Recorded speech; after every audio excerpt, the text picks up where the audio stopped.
An elderly woman is forced to solve a complex equation by a smug professor convinced she'll fail. Little does he know she was once a mathematical pioneer who changed the world. As she picks up the chalk, the classroom falls silent. Her hands move with surprising precision, breaking down the problem with elegant clarity. Suddenly, the arrogant professor stands speechless, his assumptions shattered by the brilliance of the woman he attempted to humiliate. Margaret Sullivan smoothed her teal cardigan and adjusted her wire-rimmed glasses as she walked across the university campus, fallen leaves crunching beneath her sensible shoes. At 76, she blended in with the other seniors visiting for Alumni Day, just another gray-haired visitor reminiscing about bygone days. "Excuse me," she asked a passing student. "Could you point me to the Donaldson building? It's been decades since I've been here." The young woman pointed toward an imposing brick structure. "The physics department. It's right over there, ma'am." Margaret nodded her thanks, her eyes crinkling with the hint of a smile. Few people looked at her and saw anything beyond an elderly woman, certainly not someone who had once revolutionized mathematical physics with her theoretical work on quantum field equations. That had been another lifetime ago. Before marriage to Robert. Before his long illness took her away from academia. Before the decades spent caring for him had erased her from the scientific community's memory. Her contributions had been folded into larger projects, her name gradually disappearing from citations. Now, 5 years after Robert's passing, Margaret had decided to return to Westlake University for the first time in nearly 4 decades. Not to reclaim her legacy, just to see the place where she'd once felt most alive. As she climbed the steps of the Donaldson building, memories washed over her. Late nights solving equations, heated debates with colleagues, the thrill of discovery. She'd been brilliant once. Sometimes, in quiet moments working on her crossword puzzles, she wondered if that brilliance still lived inside her. Margaret checked her watch. 4:30 p.m. The alumni tour had ended, and most visitors had moved on to the reception. But she wanted to see the classrooms once more. The hallway was quiet, most professors having finished their day. She peered through windows, noting how little had changed. The same wooden desks, the same chalkboards, though now supplemented with digital projectors. Room 307 caught her eye. Advanced Theoretical Physics, according to the plaque. The door was ajar. Unable to resist, Margaret stepped inside, finding it empty except for a single figure. A man in his 50s with salt and pepper hair, wearing a tweed jacket, erasing equations from the chalkboard. "I'm sorry," Margaret said, stepping back. "I didn't mean to intrude." The man turned, surprised, but not annoyed. No intrusion at all. Just finishing up for the day. He had kind eyes behind his glasses, though they held a weariness that spoke of long academic battles. "Are you here for Alumni Day?" "Yes," Margaret replied, her eyes drawn to the equation still visible on the board. "I was just reminiscing." "Were you a student here?" he asked, studying her with newfound interest. Margaret hesitated. "Once upon a time, in physics, actually." "Really?" His eyebrows rose slightly. "I'm Professor David Mitchell. I've been teaching here for almost 20 years now." "Margaret Sullivan," she offered, not expecting any recognition. There wasn't any. "Well, Mrs. Sullivan, you're welcome to look around. Most of our alumni just want to see the new science center. Not many come back to the old classrooms." Margaret's eyes remained fixed on the equation. Without thinking, she murmured, "You've made an error in the 3rd line." Professor Mitchell turned back to the board, squinting. "Pardon." Margaret blushed slightly, embarrassed at her impulsive correction. "I'm sorry. It's just, there's a minor error in your derivation. The constant should be negative." Professor Mitchell studied Margaret with new interest, his academic pride slightly pricked. He'd been teaching this material for decades and wasn't accustomed to being corrected, especially by someone he'd mistaken for just another nostalgic alumna. "I don't believe there is an error," he said, his tone measured but firm. He gestured toward the chalkboard where a complex equation sprawled across the surface, the remnants of that day's lecture on quantum field theory. This is a standard derivation of the Klein-Gordon equation. Margaret stood her ground, though her hands clasped together nervously at her waist. Yes, but in the transformation from the second to third line, the negative sign before the delta operator shouldn't cancel out because of the imaginary unit's properties. David paused, genuinely surprised by her specific observation. Most visitors could barely remember basic algebra, let alone spot subtleties in advanced physics equations. "That's an interesting observation," he said, approaching the board and examining his work more carefully. After a moment, his eyebrows lifted slightly. "You might actually have a point." He turned to face her fully. "You said you studied physics here. When was that?" "In the 1970s, Margaret replied softly. "It's been a while. And yet you spotted that immediately." David gestured to the empty classroom around them, late afternoon sunlight streaming through the tall windows, dust motes dancing in the golden beams. "Would you care to sit? I rarely get to talk shop with alumni who actually remember the mathematics." Margaret hesitated, then moved to one of the front row desks, lowering herself carefully into the seat. It felt strange to sit on this side of the classroom again after so many years. Professor Mitchell leaned against his desk, studying her with growing curiosity. Most people who visit on Alumni Day want to talk about football games and dormitory pranks, not quantum mechanics. "You must have been quite the student." "I was passionate about the subject," Margaret acknowledged modestly. "Were you able to use your physics education in your career?" he asked. A shadow crossed Margaret's face. "Not as much as I'd hoped. Life takes unexpected turns." David nodded, sensing there was more to the story. After a moment's consideration, he made a decision, walking to the chalkboard. He erased the previous work and wrote out a new equation, more complex, combining elements of relativistic quantum mechanics with tensor calculus. "I'm teaching a graduate seminar tomorrow on the mathematics of unified field theory," he explained, stepping back from the board. "This is a problem I've been working on. Since you have such a sharp eye for errors, I wonder if you'd mind taking a look." Margaret stared at the equation, feeling a long dormant part of her mind beginning to stir. She recognized this as a test. He wanted to see if her correction had been a lucky guess, or if she genuinely understood the mathematics. "It's been decades since I'd worked with anything this complex," she demurred, though her eyes were already tracing the variables, her mind automatically beginning to process the relationships. "Humor me," David said, offering her a piece of chalk with a half smile that held both challenge and encouragement. "Sometimes the mind retains more than we realize." Margaret hesitated, then slowly rose from her seat. As she approached the board, she felt a flutter of anxiety. What if she embarrassed herself? What if her mind, now in its 8th decade, failed her? "The fundamental question in this equation," David explained, "is finding an elegant proof for the relationship between these two field expressions under extreme conditions. Most of my graduate students take 3 pages of calculations to demonstrate it, if they can solve it at all." Margaret took the chalk, its familiar weight and texture bringing back a flood of memories.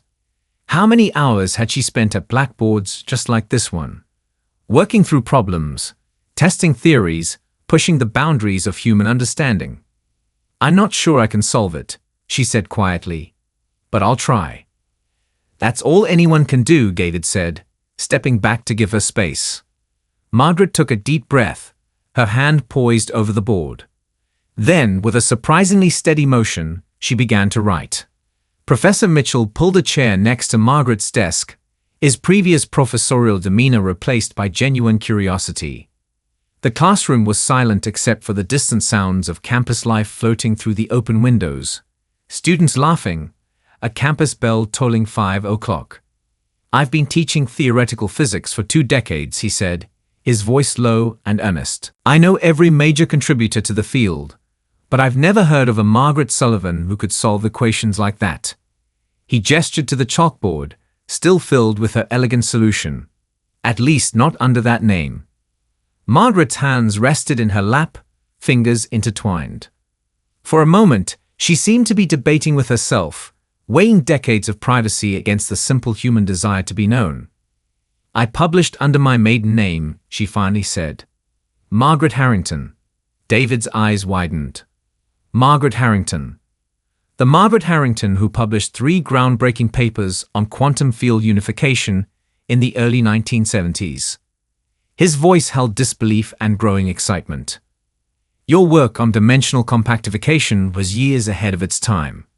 Everybody wondered why you disappeared from the field." A sad smile crossed Margaret's face. "Life happened, Professor Mitchell.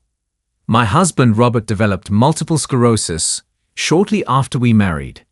His condition required increasing care, and my academic work became secondary.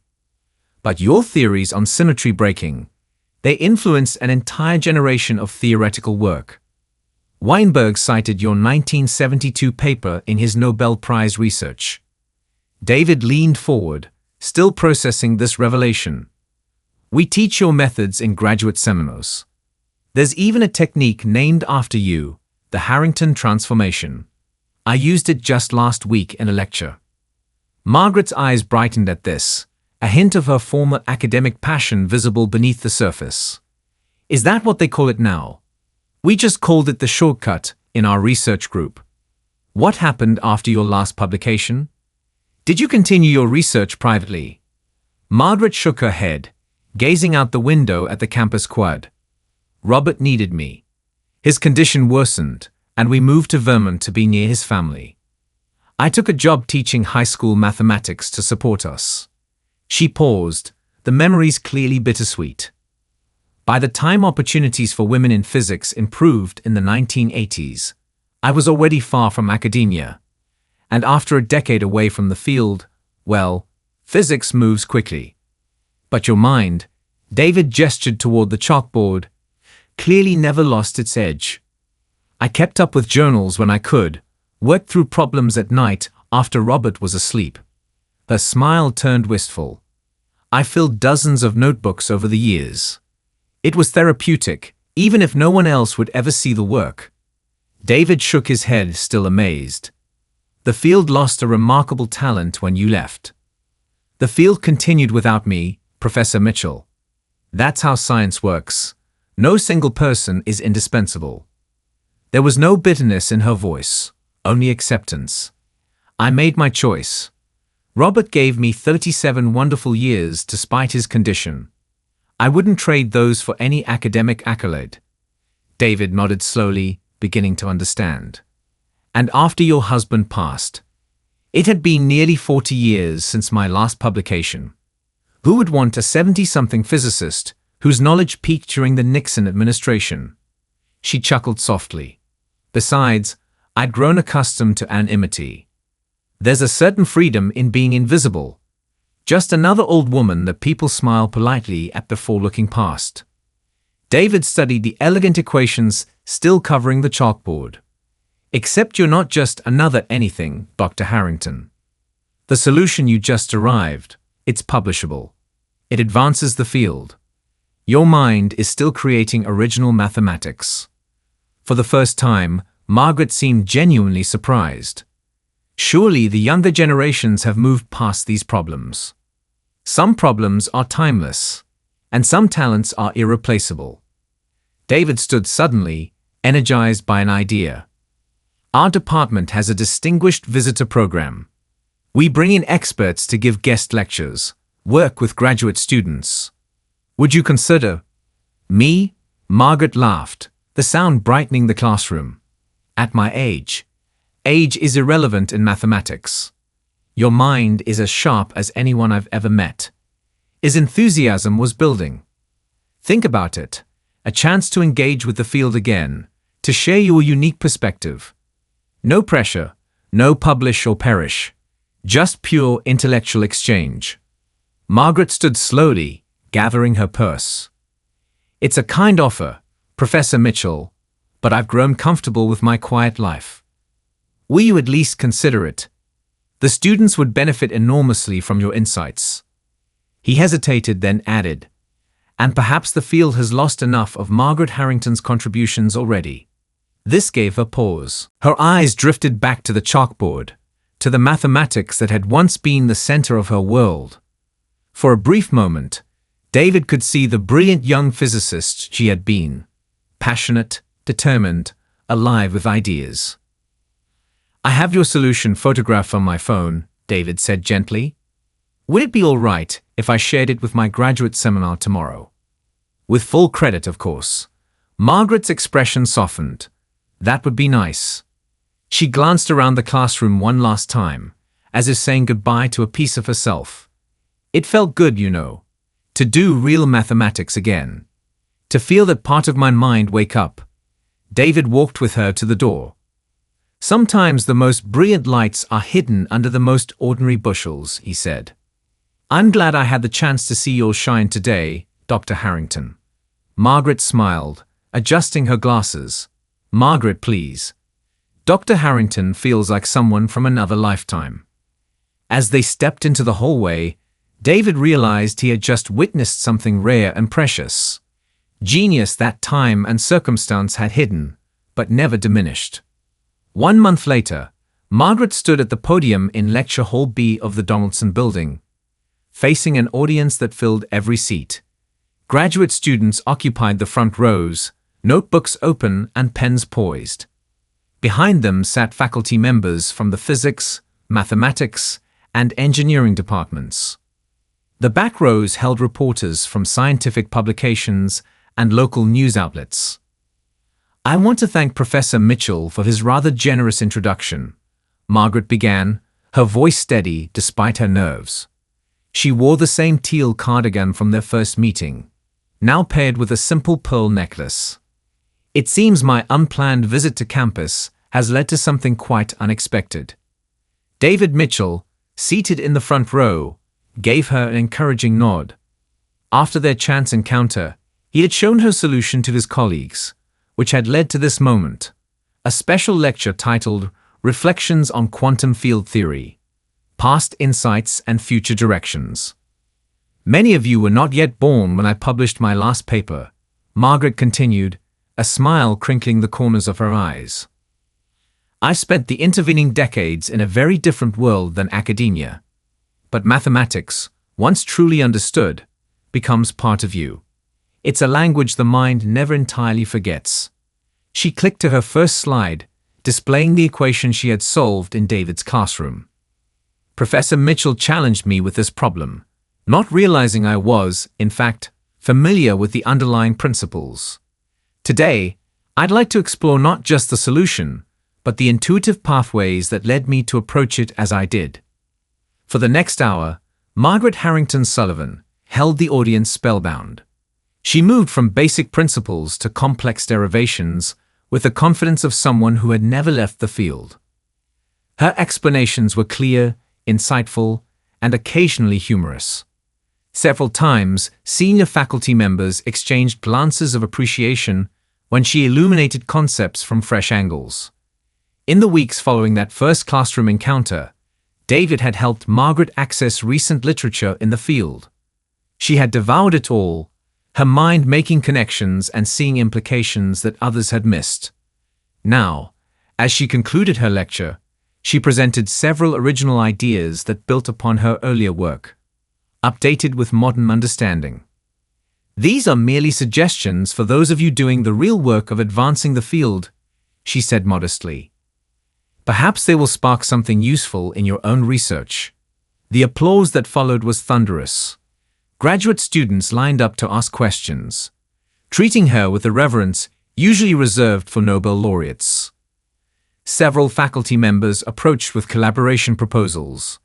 Later, as the hall emptied, David joined Margaret at the podium. So, he said with a smile, have you considered my offer? Since their first meeting, he had been gently persistent about the distinguished visitor position. Margaret had deflected, uncertain about re-entering academic life after so long. Margaret looked out at the lecture hall, now empty except for a few lingering students. It would be part-time, she asked, a hint of interest in her voice. "Completely on your terms," David assured her. "Guest lectures, student mentoring, whatever you're comfortable with. No pressure, no deadlines." Margaret gathered her notes thoughtfully. "I had forgotten," she said softly, "how it feels to be heard. To have ideas that matter to others. Your ideas have always mattered, Margaret. The world just didn't have access to them." David handed her a campus visitor's badge with her name already printed on it. The department approved it unanimously this morning. Margaret took the badge, running her thumb over her name.